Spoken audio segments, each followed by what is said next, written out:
ఈ భారతదేశంలో ఎక్కడికైనా వెళ్ళి స్వేచ్ఛ భారత పౌరుడికి ఉంది. దానిలో మాజీ ముఖ్యమంత్రి గారికి ఖచ్చితంగా ఉంటుంది.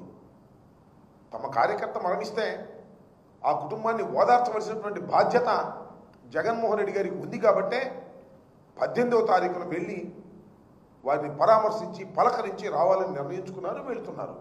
దానికి మీరు అడ్డంకులు సృష్టించడం సరైనటువంటి విధానం కాదు. అది అప్రజాస్వామికం, కక్షపూరితం.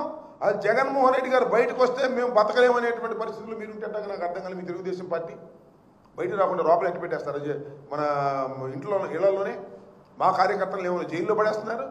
జగన్మోహన్ రెడ్డి గారిని ఇంట్లో బంధించి ఏదో చేయాలని మీరు అనుకుంటున్నారు. ఇది చాలా ప్రమాదకరమైనటువంటి సంకేతాలు ఇస్తుంది.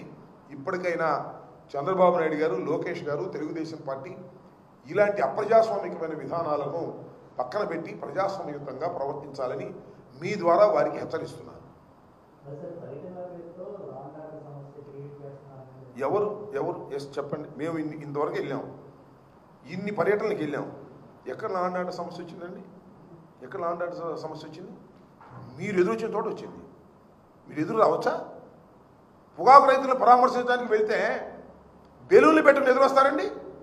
ఎవరిదండి తప్పు? మాదా? చెప్పమని అడుగుతా ఉన్నా. మేము ఇన్ని చోట్లకు వెళ్ళాం పరామర్శలకి, ఇప్పుడైనా వచ్చిందా? You are creating. మీరు బ్యాడ్ ఇంటెన్షన్తో జగన్మోహన్ రెడ్డి గారి పర్యటనని భగ్నం చేయాలని, జగన్మోహన్ రెడ్డి గారి పర్యటనలో హింస సృష్టించాలని చంద్రబాబు నాయుడు, లోకేష్ కావాలని ప్రయత్నం చేస్తున్నారు. పొదిల్లో ఏం జరిగిందని అడుగుతా ఉన్నా. ఏమంటే పొదిల్లో పొగాకు రైతులను పరామర్శించడానికి వెళ్తే మీరు లేడీస్ని ఉసుకొని పంపుతారండి? జగన్మోహన్ రెడ్డి గారిని క్షమాపణ చెప్పమని కొమ్మినేని గారిని అరెస్ట్ చేసి ఏమిటి అన్యాయం? నాకు అర్థం కాల. మొన్న మిర్చి రైతులను పరామర్శించడానికి వెళ్తే సెక్యూరిటీ లేకుండా తీసేస్తారా? అంటే ఏంటి, ఏం చేస్తున్నారు మీరు? మేము వెళుతున్నది ప్రజల సమస్యల కోసం వెళుతున్నాం. ఆ సమస్యల కోసం వెళుతుంటే మీరేదో భావోద్వేగాలను రెచ్చగొట్టి మా మీదకు ఉసిగొల్పి పోలీస్ యంత్రాంగం మీ దగ్గర ఉందని నేను అడుగుతా ఉన్నా. కొమ్మినేని శ్రీనివాస్ గారిని అరెస్ట్ చేశారు, ఆయన కృష్ణరాజు గారిని అరెస్ట్ చేశారు. చట్ట ప్రకారం మీరు అరెస్ట్ చేశామని అనుకుంటున్నారు. కోడిగుడ్లు ఏంటి, టమాటాలు ఏంటి, మహిళలు ఏంటి? కోర్టుల దగ్గరికి వెళ్ళి, న్యాయస్థానాల దగ్గరికి వెళ్ళి, న్యాయస్థానంలో ప్రొడ్యూస్ చేసి బయటకు వస్తుంటే కోడిగుడ్లు ఇస్తారనుకుంటున్నారా? టమాటాలు ఇస్తారనుకుంటున్నారా? ఇది అనాగరిక చర్య కాదా? ఇది లా అండ్ ఆర్డర్ బ్రేక్ చేయటం కాదా? మాదా తప్పు, మీదా? గుర్తుపెట్టుకోమని మనం చేస్తున్నా.